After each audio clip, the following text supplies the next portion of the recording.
This is The Big and Tall Show, a podcast designed to help you live big and tall in your faith. With wit and wisdom, Mark, who is big, and Tom, who is tall, will be your hosts looking to encourage you and brighten your day. They'll be looking at some Bible principles that you and I can live by every day. And now, here's Mark and Tom. Thank you so much, Jay, and welcome everyone back to another episode of the Big and Tall Show, the Big and Tall Show podcast. And here we are, season 4, episode 4, and we're here at the end of April. Some beautiful weather. Mark, how are you, sir? Hey, Tom, doing well. Good to talk to you again, and we welcome everyone back in for another episode. And hope everybody is having a good week. And we got some weather coming in, according to when you're listening to this. But it may have already come and gone by the time you're listening. But and you know, it reminds me a little bit, Tom. I'm trying to think. I think it was back in 2010 and 2011. This week, April the 27th, 28th, that the big tornadoes came through. Alabama killed many people. Do you remember that? Oh, absolutely. I'm like everyone else that was in this area. And it was April 27th, 2011. Yeah. You know, everybody that was in this area can probably tell you their story and where they were and when the bad ones hit. And thankfully, we were out of harm's way, and but there were so many that were not, and it's just, if nothing else, I would say that you try to find a positive on anything that happens in life, and I would say people probably are a little bit more sensitive to weather alerts and probably take things more seriously after enduring some horrible situations like that. So. Anyway, yeah, you're right. For those that are listening, it will definitely be after, because here we are on the 27th, Monday the 27th, recording. Yeah, that's with true. A forecast of tonight, and but anyway. And Mark, before you get to your segment, I did want to mention one thing, and okay. I guess this is just kind of a plea. We need to be praying. We really do. We had another gunman. With an attempt on our president's life and his family, his staff, and I don't know the answer. You don't know the answer. We can pray, and we can strive to do our best to elect officials that will put in place policies that will increase security, or whatever we think might be the answer. But ultimately, we trust in God. We pray for people's hearts to be turned to the gospel, and that's where we come into play. It's our responsibility to spread the gospel, and But anyway, just a plea for prayer for our country and for those that seek to divide us. You're right, and Tom, I'm amazed at the hate that people have for the different political parties. I mean, I know my beliefs, and I think, I don't know. I don't think it's would surprise anybody.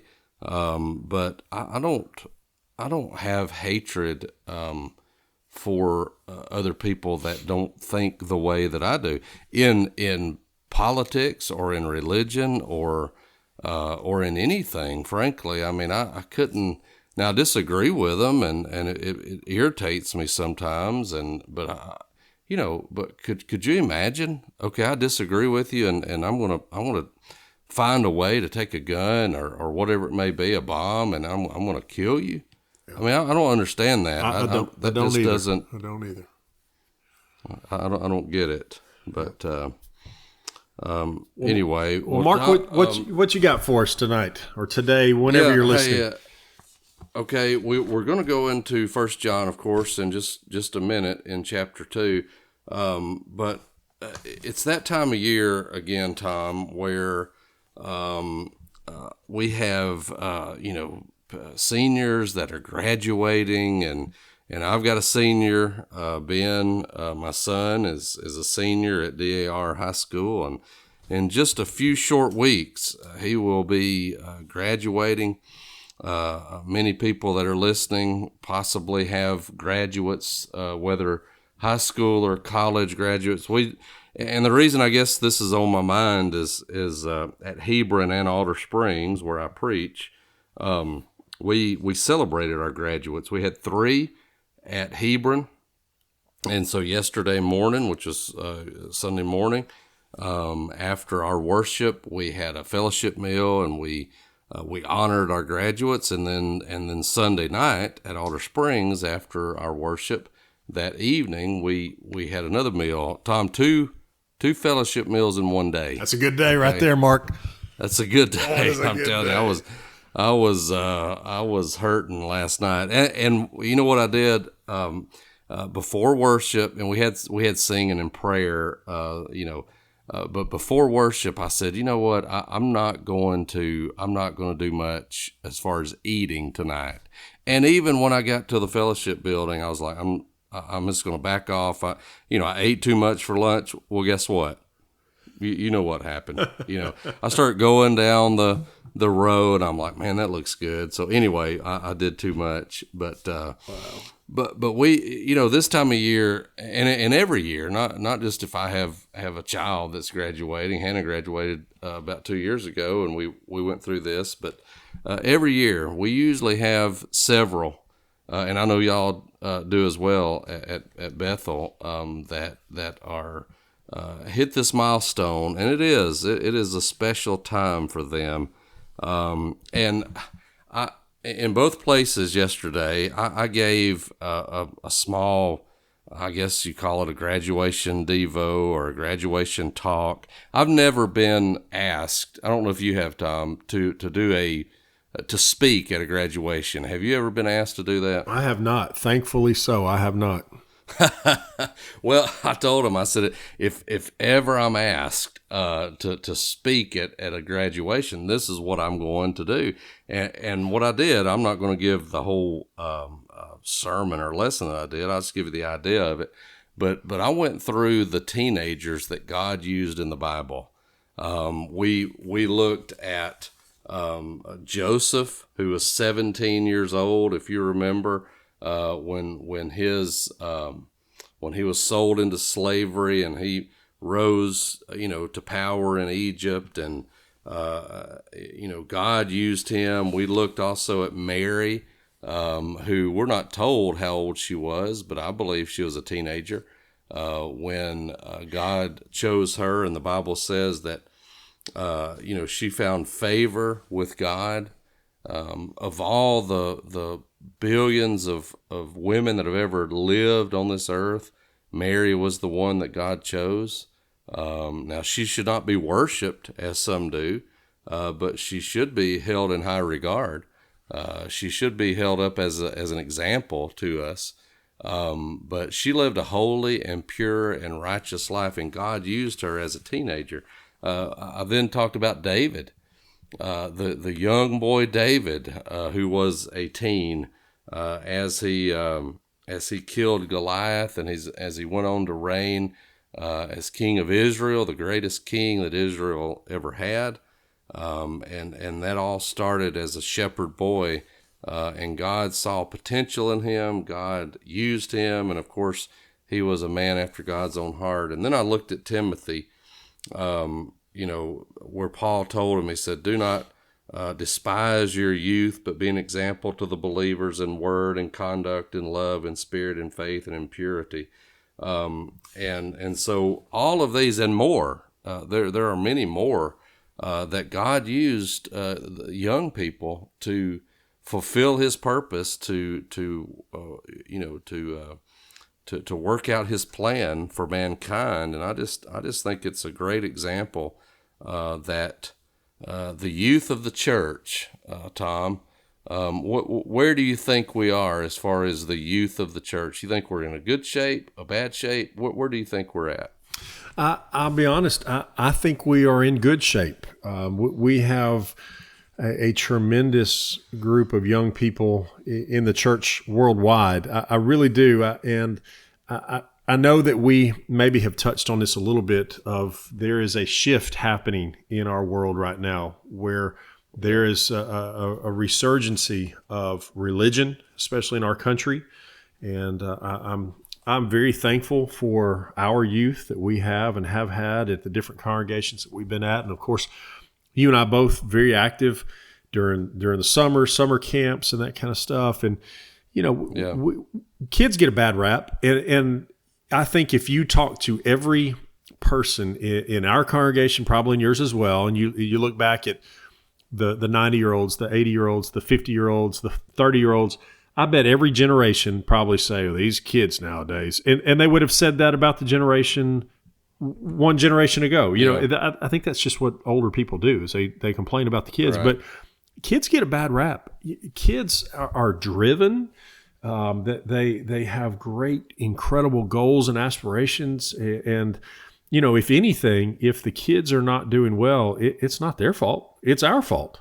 Yeah. And, That's right. Are we raising them in the way that we should and nurturing the admonition of the Lord? Are we teaching them through example of, hey, a Christian life is full of joy and we have a desire to please God and a desire to follow His commandments. And like I said, if the kids are doing poorly, if the young people are doing poorly, that's more a reflection on us. And but I don't think that's the case. I don't think that's the case. I think we got some great young people, and like I said, I feel like there's a good shift happening right now in our country, and we need to kind of ride that wave as we can. Well, and really, religion is up across the board with young people. And I think, I don't know, I've not done research on this, but I think a lot of it has to do with people like Charlie Kirk. Now, I understand that his views on the Bible are not my views on the Bible. However, I think he was doing a good thing by raising awareness, by speaking about his faith. And there are more young people now that are trying to be religious in nature because of his example. Yep. And I look at the young people, and I think we're in good shape. I think that they have good hearts. I think that they're tempted with so many things, but I think that their heart's in the right place, and they're wanting to do the right thing. And I'll tell you, Tom, when we were teenagers, it was tough. When our parents were teenagers, it was hard. Being a teenager is not easy. But in our world today, with social media, with everything that we see and that we hear, it is a very difficult road for them. And we, as you said, to pray for our country, to pray for our president, we need to be praying for our children.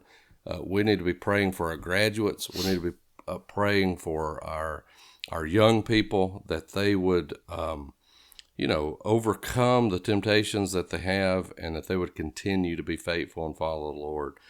There's one passage, I want to use this, and then we'll move into 1 John. Philippians 2 and verse 15, this is sort of what I closed with yesterday. Paul says this, that you may become blameless and harmless children of God without fault in the midst of a crooked and perverse generation, among whom you shine as lights in the world. I told the teens in both churches, I said, this needs to be y'all's motto. This needs to be the verse that you put on your refrigerator or whatever it may be, Philippians 2 and verse 15, because guess what? We live in a crooked and perverse generation, and you need to be blameless, you need to be harmless, and you need to shine as lights in the world, because you can. It's not easy, but you can do it. And anyway, Philippians 2:15, I think, is a good verse for that. Well said, and I agree.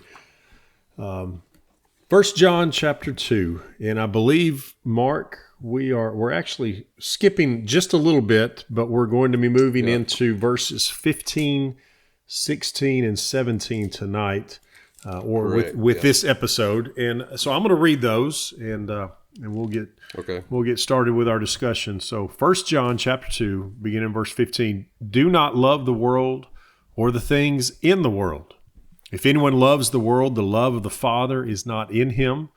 For all that is in the world, the lust of the flesh, the lust of the eyes, and the pride of life is not of the Father, but is of the world. And the world is passing away, and the lust of it, but he who does the will of God abides forever.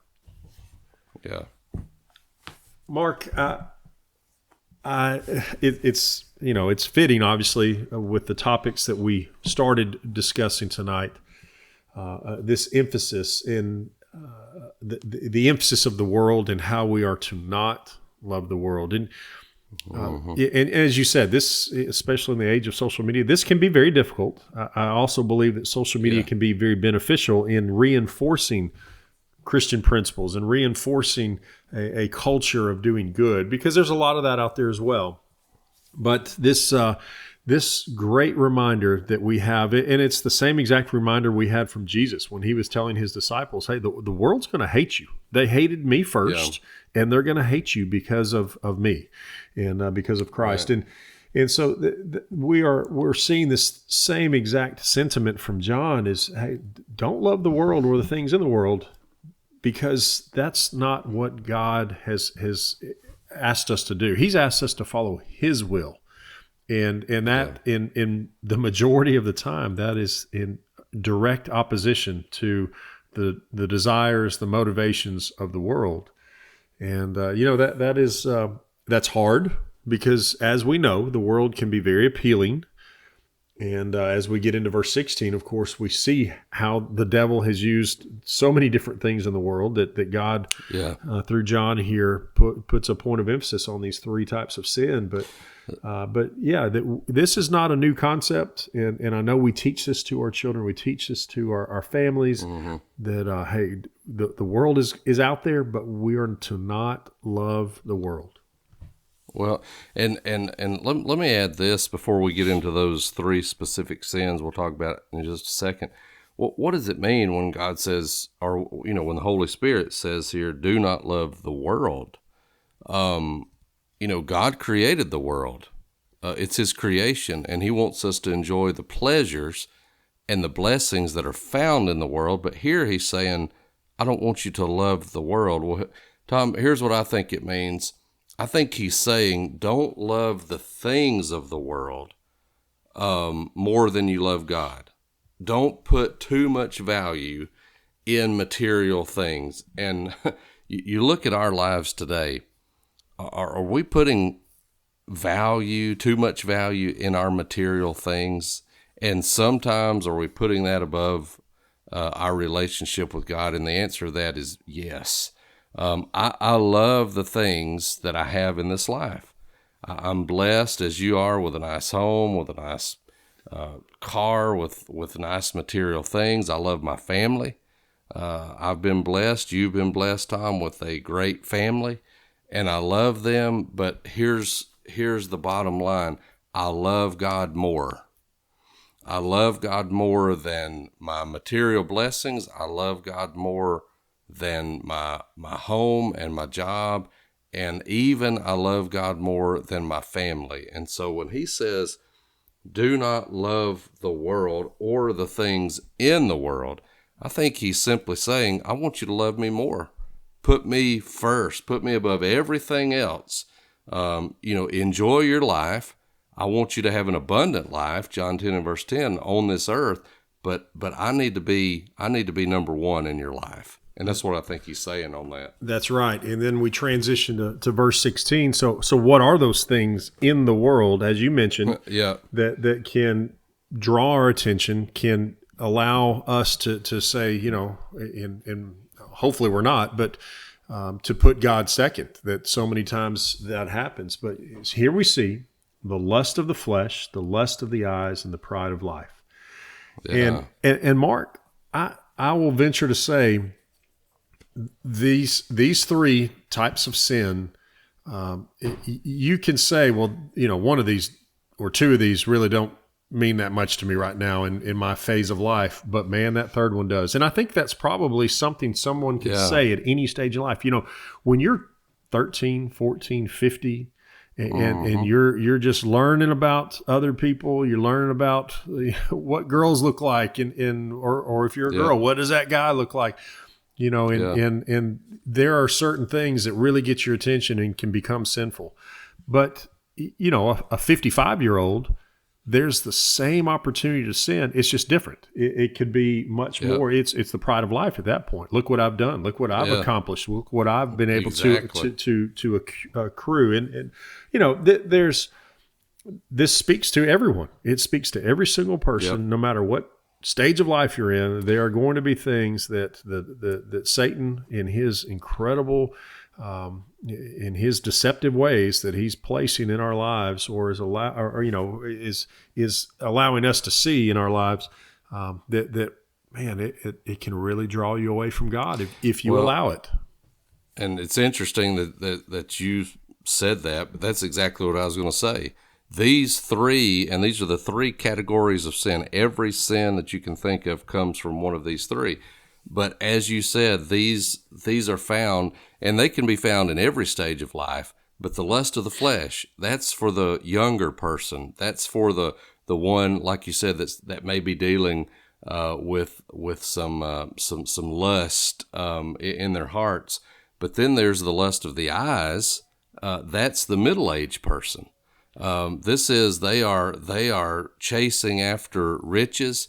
They are dealing with the sin of covetousness. That is, as they have jobs and have children, they look at their neighbor and they say, "Man, I wish I had that." That's the lust of the eyes, and that's sort of the middle age. And then the pride of life is the older person, the one that says, "Well, I know it all. I've been there. I've done it.